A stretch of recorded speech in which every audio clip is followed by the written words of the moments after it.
y usted me dice, ayer cerramos el día sin fallecidos por accidentes de tránsito. Eso sin duda es de las mejores noticias que podemos escuchar y qué bueno sería que siguiéramos trabajando para que podamos tener una mejor cultura de tránsito. Buenos días, viceministro. Muy buen día, Marisol. Muchísimas gracias. Gracias por la invitación. Siempre es un placer estar con usted. Y afortunadamente sí podemos comenzar este día con esa gran noticia de que el día de ayer cerramos con 0 fallecidos. Nuestras estadísticas de accidentalidad vial en nuestro país, como nosotros lo sabemos y lo hemos venido diciendo, el problema de la accidentalidad sigue siendo un problema alto que nos genera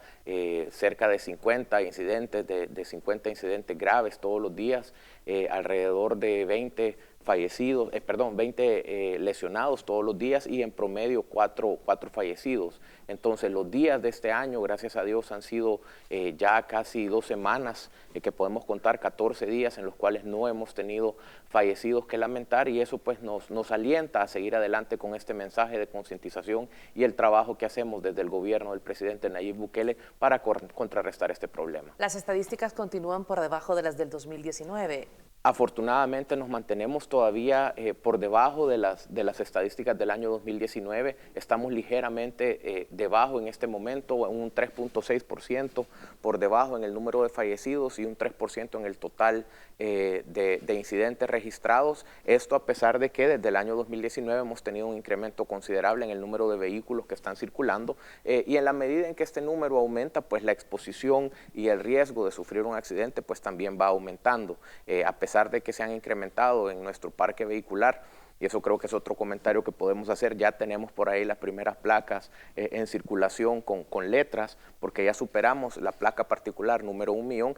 A pesar de este crecimiento, las estadísticas de accidentalidad en nuestro país con respecto al año 2019, que es nuestro año de referencia debido a las restricciones de circulación que tuvimos en el año 2020, se mantienen por debajo, y esto pues nos sigue alentando y nos sigue impulsando a seguir trabajando en este tema. Nosotros somos un programa de primicias, viceministro, cuéntenos por favor esto que ya llegamos al 1.000.000 de placas, entonces esto ya se traslada a letras, cuéntenos por favor. Así es, nosotros hemos venido hablando de cómo el crecimiento vehicular en nuestro país es uno de los elementos que también tenemos que ir, y ahí está ya la placa puesta en los televisores de los que nos sintonizan. Hemos venido con este crecimiento sostenido de aproximadamente un 8% anual durante los últimos 10 años en cuanto al número de vehículos que están en circulación, específicamente vehículos de 4 ruedas y que son afectados por la placa P. Y este año, decíamos, después cerquita de la mitad del año íbamos a estar por encima de la placa 1.000.000. En nuestro esquema de placas en este momento, que únicamente tiene 6 espacios, con los espacios disponibles y únicamente considerando números como tal del 0 al 9, únicamente podíamos conseguir acomodar 999.999 vehículos. Este año pues ya tuvimos necesidad de incorporar en este esquema letras, pasamos a un sistema de numeración hexadecimal. Hay que decirlo, por ahí habían algunos periodistas tendenciosos que decían que no hay un asidero legal para poder colocar letras en este momento en nuestra numeración. Quiero decirles que los sistemas hexadecimales y sistemas numéricos que incluyen letras son también números y están definidos como tal, y hemos hecho uso en este momento de un sistema hexadecimal para poder incorporar letras en nuestra numeración y seguir acomodando dentro de nuestra misma emisión 2011 este número de placas que ya supera el 1.000.000 de vehículos. Gracias, viceministro, por la explicación. Viceministro, quiero que me cuente sobre el recorrido de 5 rutas en el Centro Histórico de San Salvador que van a tener una modificación. Sí, desde el día de ayer, debido a unos trabajos que se están realizando en el Centro Histórico, hemos hecho la modificación en 5 rutas de transporte que han sido ligeramente afectadas en su recorrido terminal, específicamente en el Centro Histórico. Estas rutas pues son la ruta 2B, la ruta 138, la ruta 48, la ruta 12 y la ruta 17.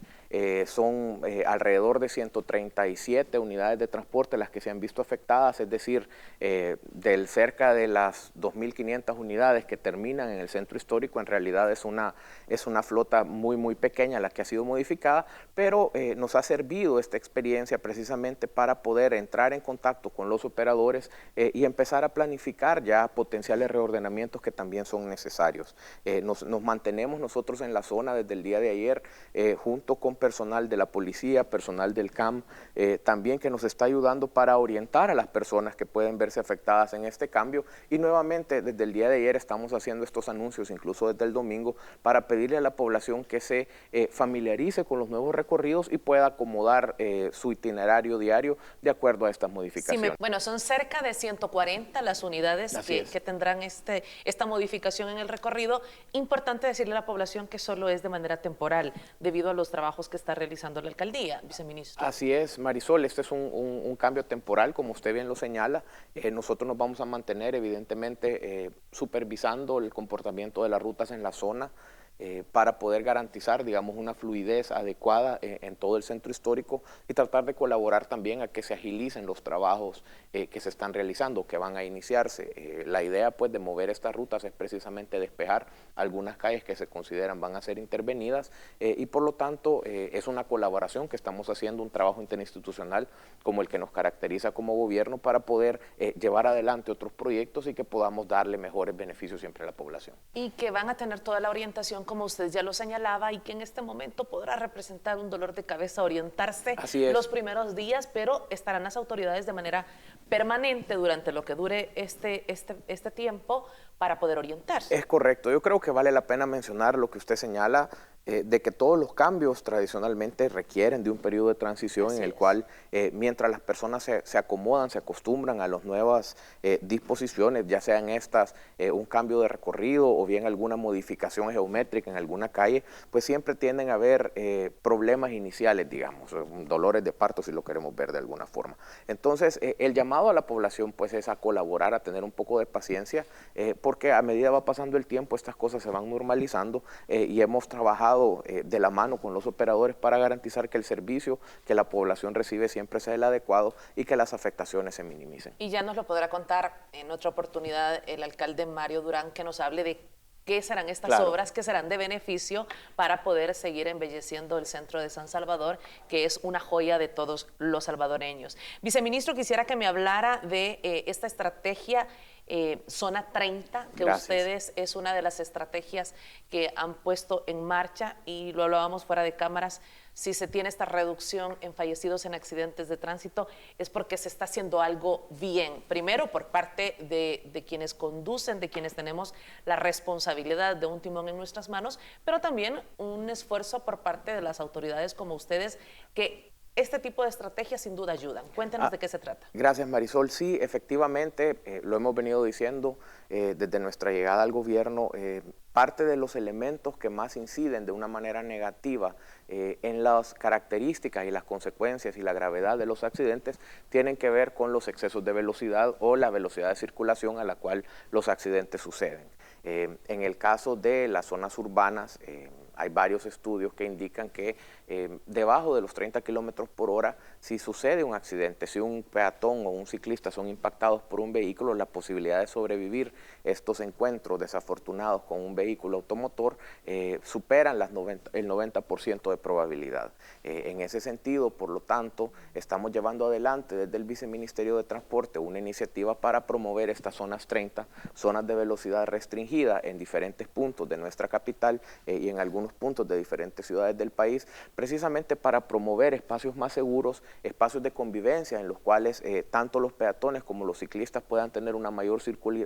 seguridad de circulación y por lo tanto ser protegidos a la hora de un accidente. Iniciamos pues ya este proyecto con la primera zona 30 que inauguramos frente al Parque Cuscatlán. Estamos trabajando también con algunas zonas 30 que estamos trabajando alrededor del Parque San Martín, por ejemplo, en la zona de Santa Tecla. Tenemos otros dos proyectos en la zona de Soyapango y vamos a continuar promoviendo esta iniciativa porque consideramos que atacando el problema de la velocidad, atacando el tema de la velocidad, podemos incidir muy positivamente en los resultados de los accidentes y también lo mencionábamos fuera de cámaras, la incidencia de estos en nuestro sistema de salud, en los gastos que como sistema de salud estamos teniendo son altos, especialmente en aquellos casos que involucran motociclistas, que son porcentualmente el grupo de usuarios de la vía que más se está viendo afectado por estos eventos, y por lo tanto tenemos que seguir trabajando para poder buscar reducir de alguna manera su incidencia, y las zonas 30 pues son una estrategia muy positiva, muy efectiva, que consideramos nos va a ayudar mucho en el corto plazo a poder reducir de una manera más considerable todavía las estadísticas de accidentalidad que tenemos en nuestro país. Ayer el ministro de Obras Públicas, Romeo Rodríguez, nos acompañó y nos habló un poco sobre el avance de la renovación del sistema semafórico del área metropolitana de San Salvador, pero sobre todo sobre la factibilidad del sistema de transporte masivo de pasajeros que podría extenderse a Santa Ana y al departamento de San Miguel. Cuéntenos al respecto, viceministro. Sí, a nosotros pues nos encanta realmente ver hacia futuro, y nos entusiasma mucho los proyectos que se vienen para nuestro El Salvador. Trabajamos de la mano con nuestro ministro de Transporte. El viceministerio de Transporte pues es una de las alas del Ministerio de Obras Públicas y Transporte, y hay una estrategia integrada en la cual no solamente estamos pensando en elementos de mejora de la infraestructura pública, sino además también en elementos que nos lleven a mejorar la fluidez vehicular, atacando el problema de los semáforos, que son un sistema semafórico de mucho tiempo, y también buscando mecanismos para mejorar la calidad del transporte público. En ese sentido, el objetivo de este estudio de movilidad de transporte masivo que estamos realizando en este momento en nuestro país busca precisamente evaluar la posibilidad de poner a disposición de la población nuevos sistemas de transporte, entre ellos sistemas basados en rieles. Es una de las alternativas que se está evaluando en este momento, y también sistemas basados en cable. En algunas zonas donde la geografía del terreno es un poco accidentada, pues los sistemas de cable también pueden representar alternativas, y son parte de los elementos que estamos analizando para tratar de mejorar el sistema de transporte público a nivel nacional. Estamos claros de que una estrategia de movilidad sustentable en la cual dejemos de fuera el transporte colectivo y la calidad del transporte colectivo va a ser una estrategia que no va a rendir los frutos esperados. Es necesario en una estrategia de movilidad sustentable reducir el uso y la dependencia de los vehículos privados, reducir el uso de las motos, que están creciendo a una tasa del 17% anual año con año, reducir el uso de los vehículos de transporte, que son, mejor dicho, de los vehículos de transporte privado, que son contaminantes, que ocupan mucho espacio, que no son eficientes, digamos, para el uso del espacio vial, y por eso pues se está trabajando en esta estrategia, que esperamos tener los resultados a final de año para poder ir trabajando hacia un transporte colectivo de mayor calidad que tenga unos beneficios considerables en la movilidad de nuestro país. Uno de estas estrategias ya se está implementando en México, que es el de cables aéreos. Así es, hay algunos sistemas de cable que están implementados en la Ciudad de México. Tenemos también ejemplos en La Paz, en Bolivia, algunos ejemplos también en Medellín, en Colombia, y son sistemas que también ya están en diseño, por ejemplo, en la Ciudad de Guatemala, y nosotros pues hemos visto a bien considerar dentro del arsenal de oportunidades, dentro del arsenal de alternativas que podemos poner a disposición de nuestra población, esos elementos también. Vamos a seguir trabajando para que en el caso del transporte colectivo también podamos tener algunas mejoras en el corto plazo, y podamos pues en ese esquema poder lograr alternativas para que la gente disminuya el uso del transporte privado, que es quizás el elemento fundamental para poder conseguir una movilidad más sustentable y también reducir el congestionamiento que tenemos en nuestras ciudades. Requiere un estudio minucioso, responsable, diría yo, viceministro, porque creo que los salvadoreños no queremos un segundo Citrams. Así es. Queremos ver nuestros impuestos, nuestros impuestos en inversiones que solo representan monumentos de un desperdicio de las arcas del Estado. Así es, Marisol. Creo que hay que enfrentar este problema con mucha responsabilidad, y es precisamente quizás la razón principal por la cual pareciera que se está tomando un tiempo adecuado, digamos, para poder llevar adelante esta primera fase de factibilidad. Creo que es la manera responsable de ir avanzando paso a paso sin apresurarnos, precisamente para evitar los errores que son evidentes, se cometieron en el pasado, y tratar de proporcionarle a la ciudadanía alternativas que verdaderamente contribuyan a una movilidad más segura, más sustentable, y sobre todo que contribuyan a reducir los niveles de congestionamiento que en este momento se están dando en nuestras ciudades. Creo que los salvadoreños estamos conscientes de la urgente necesidad de empleo, y vemos como muchos jóvenes, sobre todo, se han dado a esta labor de trabajar como motociclistas Sí. en diferentes áreas Sí. de servicio, el comercio, pero también su vida depende de que posean una enseñanza, que tengan todas las habilidades para conducir una motocicleta. Hablar de que la mitad no poseen una licencia, no han tenido un examen que avale su conocimiento para manejar una motocicleta es sumamente grave y creo que nos deja una clara evidencia del porqué de los accidentes de tránsito. Así es, Marisol. Yo creo que usted está tocando un tema fundamental y crítico que explica el por qué, en adición al crecimiento de las motocicletas en este momento, ese crecimiento ha venido acompañado de un crecimiento considerable en el número de accidentes que estamos viendo en este grupo de usuarios viales. Desafortunadamente, más de la mitad de la población que utiliza la motocicleta, como usted señala, no tiene en este momento documentos, no está avalado, digamos, ni certificado para poder circular en una moto, y eso pues se evidencia en los comportamientos de riesgo que vemos día con día que asumen los motociclistas. Creo que es importante y hay que mencionarlo. Ya presentamos desde hace algún tiempo unas propuestas legales a la Asamblea Legislativa precisamente para poder incorporar en nuestra ley elementos que nos permitan ser más efectivos en la detección y en la sanción de personas que están haciendo estos comportamientos. El poder buscar también los elementos a través de los cuales sea posible que estas personas tengan dos elementos principales, puedan recibir una profesionalización adecuada, una capacitación adecuada para conducirse en una motocicleta y al mismo tiempo tengan acceso a cascos debidamente certificados. Muchos de ellos están utilizando cascos que no los protegen a la hora de un accidente y ese es otro de los elementos que se ha identificado como un elemento de riesgo que debemos de controlar. Creo que al poder lograr mecanismos para poder mejorar estos dos elementos, estas dos variables, vamos a contribuir considerablemente también en la reducción de los accidentes. Hay que decirlo, el número de motos en nuestro país va a seguir creciendo, así como el número de vehículos y por lo tanto prepararnos para poder ser más efectivos contra aquellas personas que circulan sin documentos y prepararnos también con algunos mecanismos a través de los cuales podamos facilitarle a esta gente su capacitación y su profesionalización. Consideramos que son dos elementos que tenemos que seguir impulsando. Desde el CONACEVI nosotros venimos realizando muchos controles, los realizamos de manera diaria en diferentes puntos de la red vial en las cuales interceptamos motociclistas y compartimos con ellos varios consejos básicos de cómo operar una motocicleta de manera segura y al mismo tiempo también intercambiamos con ellos o les entregamos algunos dispositivos como arneses reflectores que facilitan su visibilidad y que también contribuyen a que de alguna manera al ser más visibles también reduzcan la posibilidad de que sean parte de un accidente de tránsito. Como BMT continúan el trabajo de fotomulta y colocación de cámaras en las diferentes vías del país, viceministro. Ese es otro trabajo que también estamos iniciando, es un trabajo que va aparejado con la renovación de los semáforos inteligentes, son dos proyectos que se van a realizar al mismo tiempo. Estamos comenzando a realizar algunas pruebas pilotos,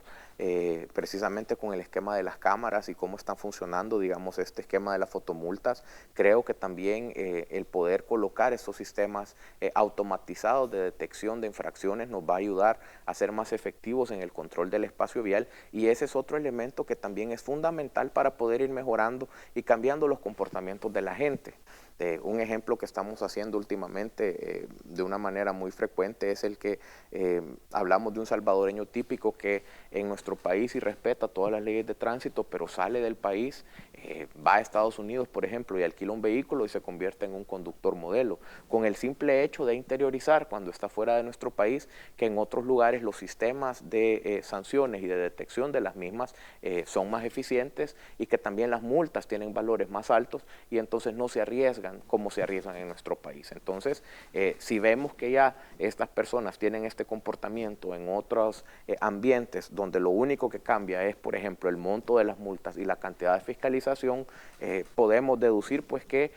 incrementando nosotros estos valores y aumentando esta cantidad de fiscalización que puede hacerse de una manera más efectiva a través de medios tecnológicos como los de las cámaras, en vez de contar con más policías, por ejemplo, que es a veces difícil el poder contar con una mayor cantidad de personal operativo en nuestras vías, es el camino correcto para poder tener buenos resultados. Este personal de la Policía Nacional Civil, que sabemos que también están jugando un papel tan importante en el Plan Control Territorial, que es la seguridad de nuestro país, pero que sí hemos visto una modernización ahora hasta de una manera más identificadas todos los policías de tránsito. Así es, y hemos venido trabajando muy de la mano con ellos, estamos conscientes de los esfuerzos que la policía realiza, no puedo quejarme, digamos, del hecho de que la cantidad de policías que tengamos no sea la adecuada, sabemos de las otras responsabilidades que como Policía Nacional Civil existen y por lo tanto lo que nos queda es poder apuntalar, digamos, estos esfuerzos que ya la policía hace a través de mecanismos tecnológicos que de alguna forma permitan superar, digamos, esa limitante que tenemos en el número total de policías disponibles. El sistema hexadecimal de placas para cerrar, viceministro, que es una primicia que nos ha traído usted esta mañana. Con esto cerramos la entrevista. Reiterar contándole a la población. Sí, gracias. Bueno, como había mencionado, ya superamos la placa particular 1.000.000. Este número ya no puede ser acomodado dentro de la emisión 2011 que únicamente incluye, digamos, 6 posiciones para poder acomodar, digamos, un número total dentro de la misma y por lo tanto nos hemos visto en la necesidad de poder, siempre respetando la ley que en este momento nos habla de un sistema numérico, poder pasar a un sistema hexadecimal que en adición a los números del 0 al 9 también incluye las letras de la A a la F. Entonces vamos a empezar a ver circulando en nuestras calles estas placas que ya empezamos a entregar definitivas desde el día de ayer y que de manera provisional veníamos entregando desde hace 2 semanas, en las cuales ya vamos a empezar a visualizar letras que corresponden a una secuencia numérica, hay que decirlo. En este momento no podemos, digamos, aleatoriamente colocar alguna frase en una licencia o personalizarla porque eso está fuera del marco legal, pero sí hemos tenido que incorporar, digamos, este sistema hexadecimal para poder superar el 1.000.000 de placas y poder seguir acomodando, digamos, el crecimiento vehicular en nuestro país. Y que, como usted decía, está dentro del marco legal. Está totalmente legalizado y obedece, digamos, a un sistema numérico que simplemente incluye letras. Viceministro, para terminar, ¿tendrá un costo adicional este nuevo sistema de placas? No, en este momento esta nueva placa está siendo entregada únicamente a aquellas personas que no han tenido una placa en el pasado. La placa de emisión 2011 que tienen las personas por debajo del 1.000.000 de vehículos sigue siendo completamente valedera, los costos no se han alterado, es simplemente una adición de números para poder acomodar la placa más allá del 1.000.000 de vehículos y vamos a continuar trabajando para seguir entregándolas y tener un registro público de vehículos debidamente actualizado y que nos permita pues monitorear el crecimiento vehicular en nuestro país.